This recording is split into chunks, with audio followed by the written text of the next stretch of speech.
Ostalo Siziba aiwa achizotora vanhu. Ostalo Siziba hasi kumira mublue movement nokuda kwekuti ari kutora every opportunity aiwa kuti aitore kuti akukwanisa kuredza vanhu vese vativere vaNelson Chamisa. Notikuona kuti muzara nezuro yanga iri Mother's Day aiwa wakabva unganidza vanhu vese aiwa kumatebeleland sana pina mashoko awayanyora pasocial media yendo yake kuti bva subscribe wolaika wotina on the bell icon nokuti anoya panapa pahendo pake onyora chiti constituency feedback.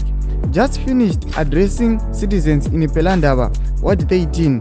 We salute the citizens for their unwavering support and dedication to real change in Zimbabwe. We affirm without doubt our unwavering support of President Nelson Chamisa and continue to work with the citizens. Together we will continue fighting for a brighter future for everyone. Mashoko anyanyogo panapa na Otsalo Siziba achiti aiwa ndini ndiri kumuvhira vaNelson Chamisa kuti aiwa vanobuda bhobho, ndini ndiri kuvaitira kuti aiwa zvinhu zvavo zvise zvifaye ndichiunganidza vanhu. Aiwa hatimbodi kuti timbosiya kagepu kekuti masupporters edu kana macitizens anolega achiti aiwa Nelson Chamisa hachati zvepolitics, asi aiwa ndini ndiri kupavha way for Nelson Chamisa.